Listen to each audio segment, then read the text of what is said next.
The glow of my phone's screen cast an almost spectral light on my face, but it was not the light I had envisioned for this evening.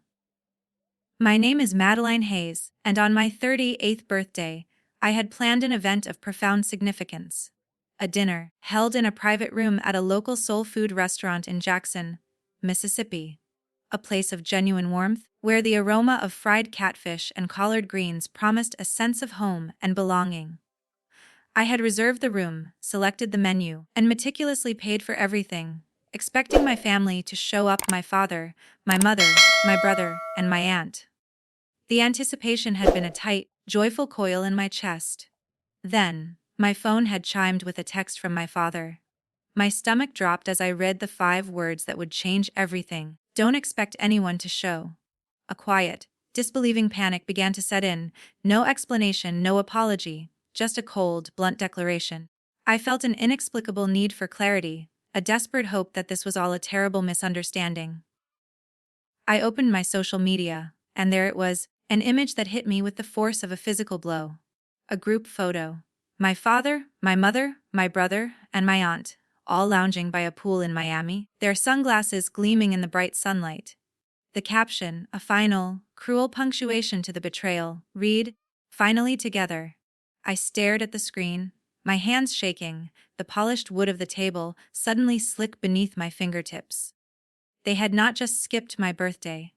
They had flaunted their absence, broadcasting their joyous vacation on a public forum for the world to see. It was an act of pure, unadulterated contempt. I wanted to scream, to lash out, but a cold, steely resolve settled over me instead.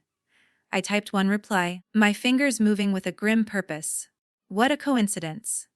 That night, I logged into my accounts, a silent fury guiding my every click. I froze every expense account, every line of credit, every financial tie to their rentals that I had so generously provided. By morning, my phone was a beacon of their rising panic. 28 missed calls, voicemails piling up, a frantic chorus of alarm. They had thought they could betray me and continue to cash my checks. They were wrong. Before we delve into the full story of what transpired, please take a moment to tell me what time it is where you are, and which city you are listening from. I'd love to know just how far this story of resilience and self-respect has traveled. I had been planning my 38th birthday for weeks. The soul food restaurant was the perfect spot. Family, owned and warm. The kind of place where you feel at home the moment you step through the door. I had reserved a private room, ordering platters of fried catfish, collard greens, and cornbread, enough for my entire family. I had sent invitations a month ago, double-checking RSVPs. They all said they would be there. I had hoped it would be a special night, a chance to bring everyone together and, perhaps, smooth over the simmering tension that had been a constant undercurrent for years. I am a real estate investor, a profession I have dedicated over a decade to building. I own 6 apartment buildings in Jackson, and my family lives in 3 of them, paying a fraction of the market rate. Over the years, I had covered their late payments, waived fees, and even paid for my brother's car when his business had inexplicably tanked. I was not a woman of limitless wealth, but I had worked tirelessly, starting with a modest inheritance from my grandmother and transforming it into a solid 25-unit portfolio with a steady income. My father, Richard, had always called it our family empire, as if he had a hand in its creation. He had not. They had simply leaned on me ever since, expecting handouts while throwing veiled shade at my choices. The most significant point of contention was my boyfriend, Parker. We had been together for 3 years, and he was the best thing that had ever happened to me. He is a mechanic, a man who owns a small auto shop in town. He possesses a quiet strength, always ready to fix things, be it a car engine or my own bad days. But my family could not stand him. They called him a grease monkey behind his back, whispering that he was not good enough for me. My mother, Eleanor, once told me to my face that I could do better than a guy who comes home with oil stains on his jeans. My brother, Benjamin, was even worse, always dropping hints that Parker was only with me for my money, as if I were a clueless heiress. It had been a constant, insidious battle, their snide comments chipping away at my resolve. I had believed that my birthday could be a fresh start, a night where they would finally see Parker the way I did. That morning, I was brimming with excitement. I had spent hours picking out a navy blue dress, simple but sharp.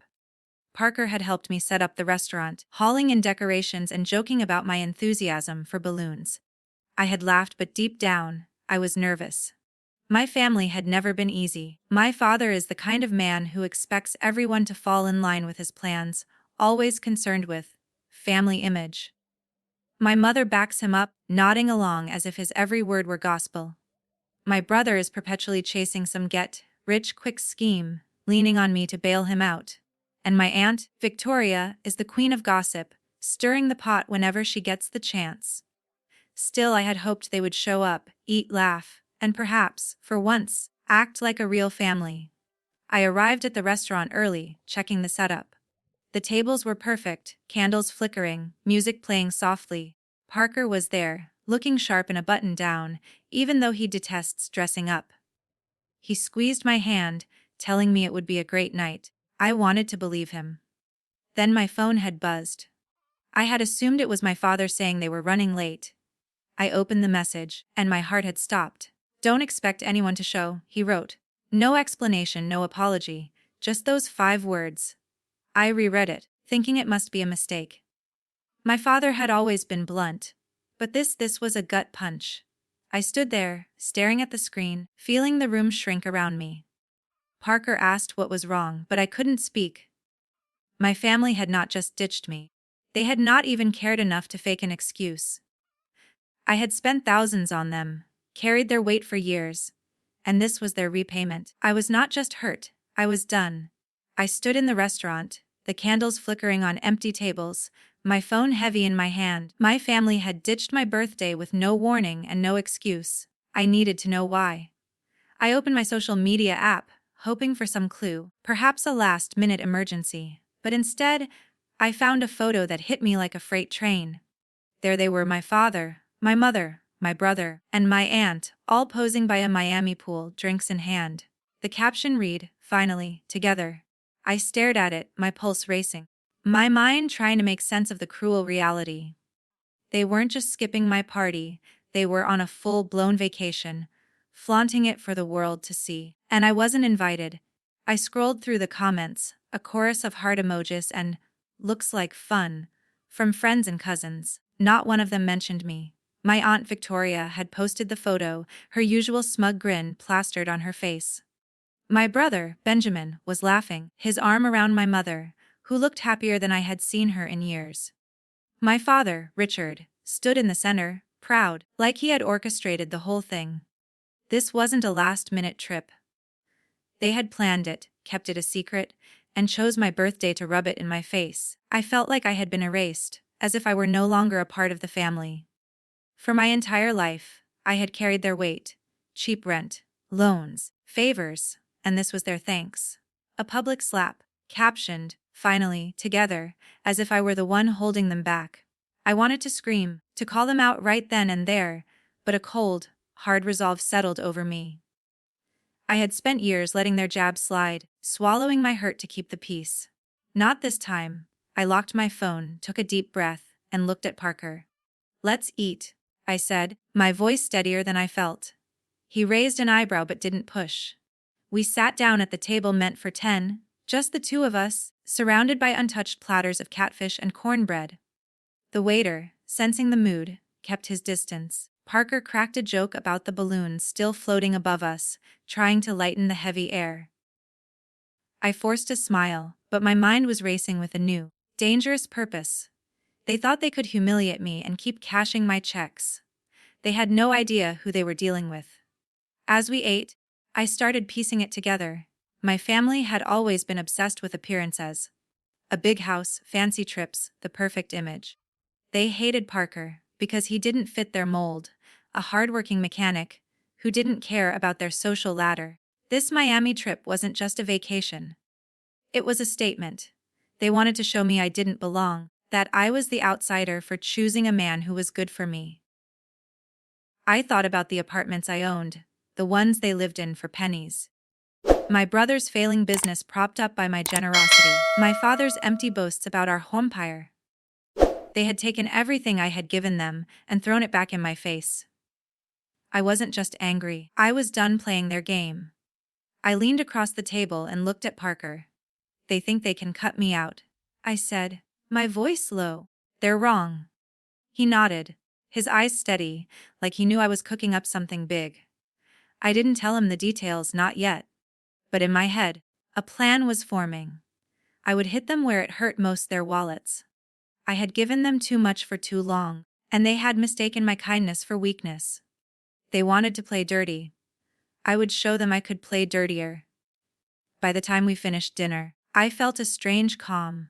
The hurt was still there, sharp and raw, but it was fueling something else entirely, a quiet, ironclad resolve. I was not going to cry or beg for their approval. I was going to take back control. I woke up the morning after my birthday with a fire in my chest. My family had declared war, and I wasn't going to roll over. For years, I had carried their weight. The cheap rent, the loans, the endless favors, and they had repaid me with betrayal. No more. By noon, I was at my desk, laptop open, diving into the leases for the 3 apartment buildings where my father, my mother, my brother, and my aunt lived. I had let them pay half the market rate, sometimes less because they were family. That ended today. I drafted new lease agreements, raising the rent to full market value, $2,000 a month per unit. No exceptions. Mississippi law required 30 days notice, so I sent the emails through my property management software, knowing they would hit their inboxes by evening. No discussion, no warning. Just cold, hard numbers. Then I turned to the strip mall my brother, Benjamin, had been leaning on for his so-called consulting firm. It was one of my first big wins as an investor. A small commercial property with 5 storefronts and reliable tenants. I had given Benjamin a ridiculous deal, $500 a month for a space worth $4,000 on the open market. He had used it to play entrepreneur, flashing the address on business cards while I covered his losses. I called my real estate agent, my voice steady. List the strip mall, I told her. Find me a buyer fast. By afternoon, she had a developer on the hook, ready to turn it into a retail hub. I signed the preliminary sale agreement, a cash offer, 20% above asking. Benjamin's lifeline was gone, and I didn't blink. By 6 p.m., my phone started buzzing. My mother's text came first. What's this about the rent going up? Call me now? I didn't. Benjamin fired off a string of messages. You can't do this. That's my business. We need to talk. I ignored them. My Aunt Victoria sent a novel-length text, whining about how shocked she was, how I was ripping the family apart. My father's message was short, icy. This is low, even for you. I read each one, my jaw clenched, but I didn't reply. They had planned their Miami stunt to cut me out, and now they were scrambling because I had hit back where it hurt.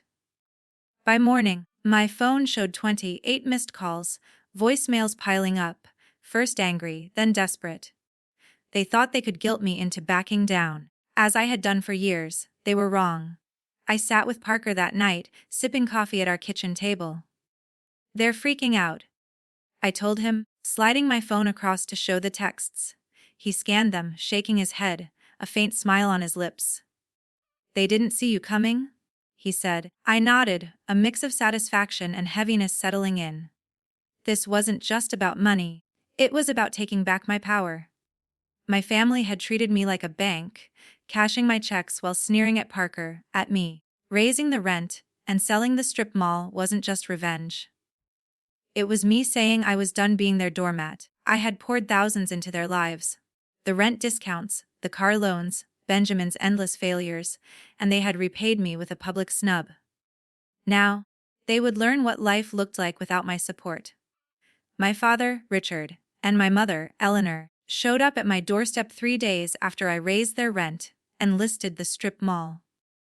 I had been expecting this, but seeing them there, my father's jaw set and my mother's eyes narrowed, still sent a jolt through me.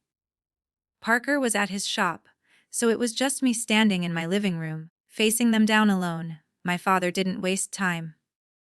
You're being selfish, he said, his voice sharp, as if I were a child who had broken a rule. Rising our rent, selling your brother's business space. This isn't you. My mother jumped in, her tone softer, but just as cutting. We're your family. You're tearing us apart over a tantrum. I stood there, arms crossed, letting their words hang in the air. They thought they could just show up and guilt me into folding. They didn't know I was done playing their game. I leaned against the counter, keeping my voice steady. You chose Miami over my birthday, I said. You posted it for the world to see. Don't talk to me about family. My father's face reddened. That was a family trip! You could have come if you weren't so stubborn. Stubborn. They hadn't invited me. They hadn't even hinted at it.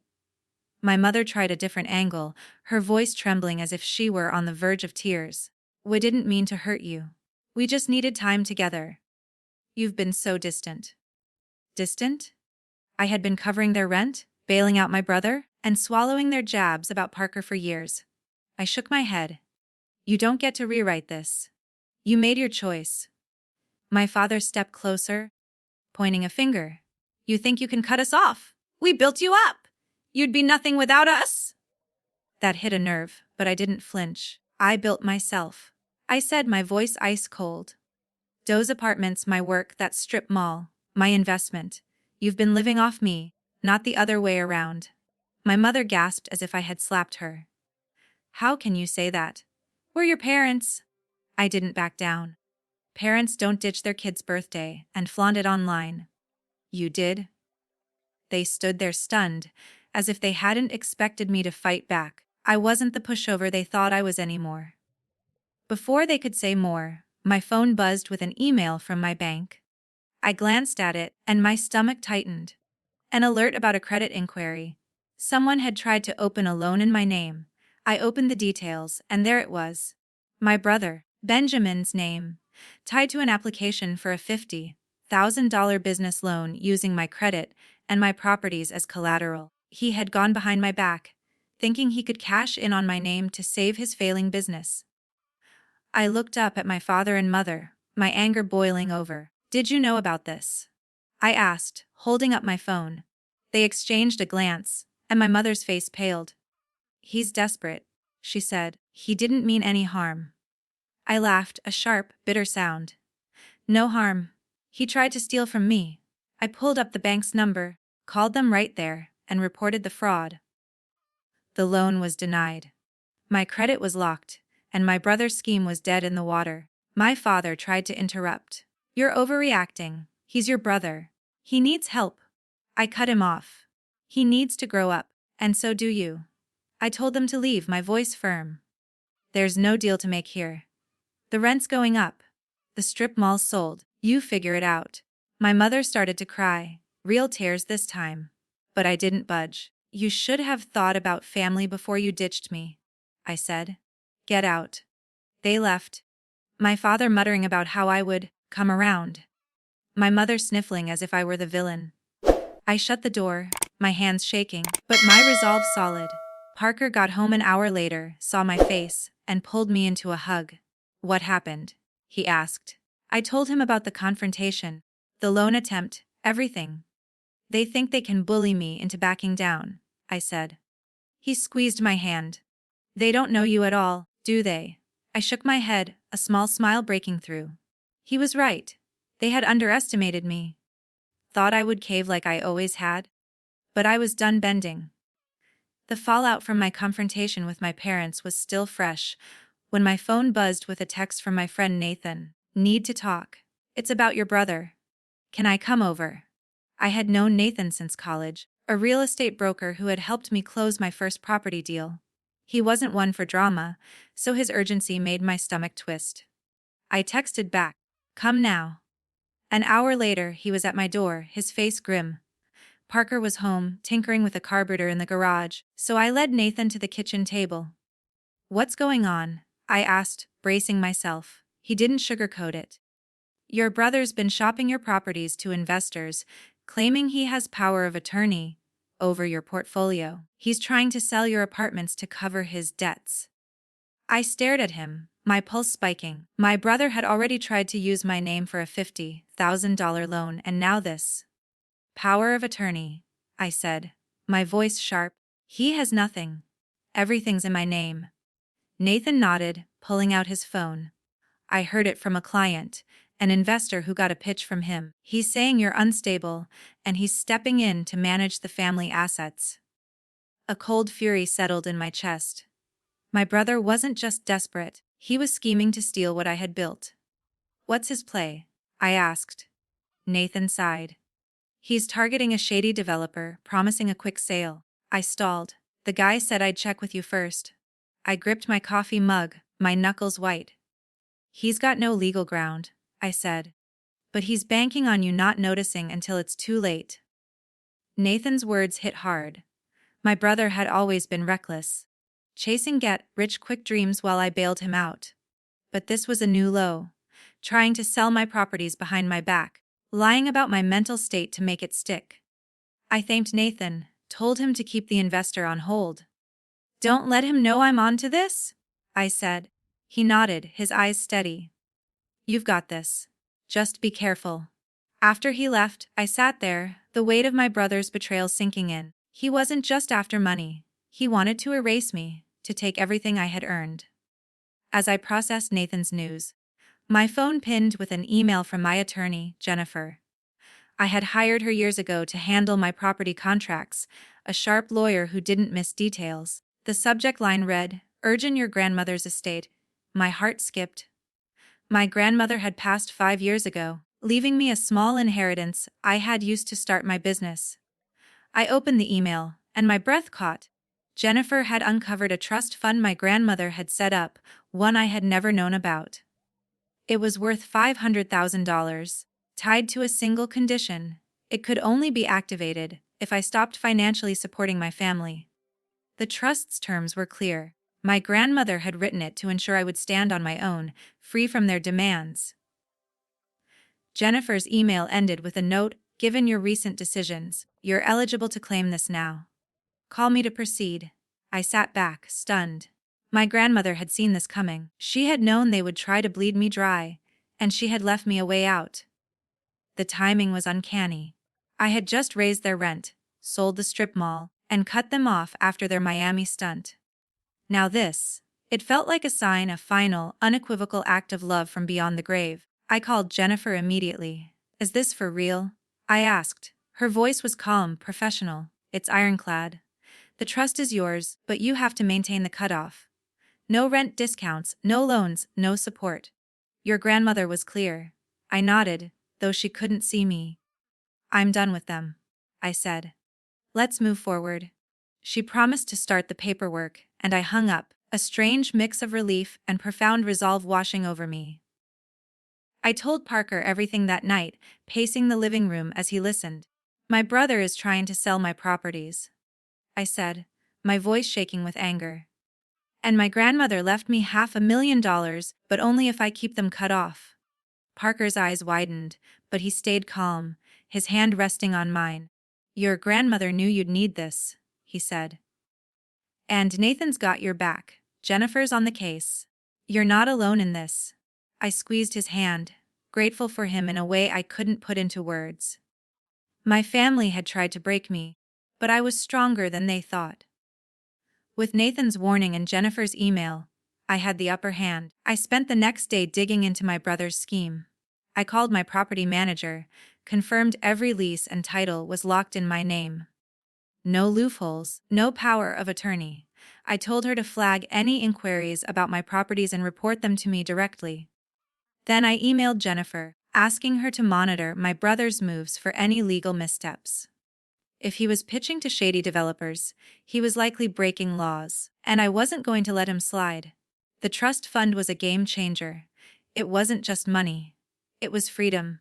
I could expand my business, invest in new properties, and build a life with Parker without my family's weight dragging me down. They'd tried to erase me, but I was rewriting the story. My phone kept buzzing with texts from my father, my mother, and my aunt, still trying to guilt me, still acting like I owed them. I ignored them. My brother sent another message claiming he just wanted to talk. But I knew better. He wasn't sorry, he was scared. He'd tried to steal from me, and now he was caught. I wasn't going to confront him. Not yet. I'd let him sweat, let him think his plan was still in play. My grandmother's trust, Nathan's loyalty, and Jennifer's expertise were my armor. My family had underestimated me for the last time, and I was ready to show them what I was made of. A month after I locked down my properties and claimed my grandmother's trust fund, word got back to me about my family's new reality. My father, my mother, my brother, and my aunt had moved out of my apartments, unable to afford the market rate rent I'd set. They'd landed in a budget complex on the edge of Jackson. Cramped units, thin walls, no pool or gated entry. The kind of place they'd once sneered at, back when they lived off my generosity. My brother's so-called consulting firm was gone. His office space was now a vape shop in the strip mall I'd sold. My father's boasts about the family empire were silent. He was driving for a rideshare app to make ends meet. My mother had taken a part-time job at a grocery store, her designer bags replaced with a faded tote. My aunt, always the loudest about family pride, was renting a studio. Her social media posts, once full of sunny pictures, were now just complaints about noisy neighbors. I didn't feel joy hearing this, just a quiet, profound satisfaction. They'd built their lives on my back, expecting me to keep them afloat, while they judged my choices and excluded me. Now, they were facing the real world, stripped of the luxury I'd subsidized. I had learned the hard way that family isn't about blood. It's about respect. They'd chosen to cross me, and I'd chosen to stand up for myself. With the $500,000 from my grandmother's trust, I took a leap I'd been dreaming of for years. I sat down with Parker one evening, my laptop open to a business plan I'd been sketching out. What if we started our own real estate company? I asked. His eyes lit up, that steady confidence I loved shining through. You've got the brains, babe. I'm in. We spent weeks hammering out the details, incorporating the company, scouting office space, and building a client list. Nathan connected us with investors, and Jennifer handled the legal setup, her sharp eye catching every detail. By spring, we'd opened Hayes Properties, a small firm focused on affordable housing in Jackson. Parker took charge of operations, his practical know-how balancing my vision. We hired a small team, and I used the trust fund to buy 2 new apartment buildings, ones we'd renovate to give families a decent place to live without breaking the bank. Every step felt like a reclaiming of my power. My family had tried to tear me down, to steal what I'd built, but I was building something better, something mine. The trust fund wasn't just money. It was my grandmother's way of reminding me I was enough. She'd seen their greed, known they'd try to hold me back, and given me a way to rise above. Starting Hayes Properties wasn't just about business. It was about proving I didn't need their approval to succeed. Looking back, the lesson hit hard: self-respect is not negotiable. I'd spent years bending over backward, thinking I could earn their love by giving more. But love doesn't work that way, and neither does family. They'd taken my kindness for weakness. But I'd shown them I was stronger than they ever imagined. I wasn't the villain in their story. I was the hero in mine. Every deal I closed, every tenant I helped, every day I built with Parker was a step toward a life I chose, not one they dictated. To everyone who's followed this story, thank you. You've been with me through the hurt, the fight, and the triumph. Your support means everything. It's what keeps me going, keeps me sharing. If you felt something from this, if it's hit home, please hit that subscribe button. Join me for more stories about standing up, fighting back, and finding your own path. You're not just viewers, you're part of this journey.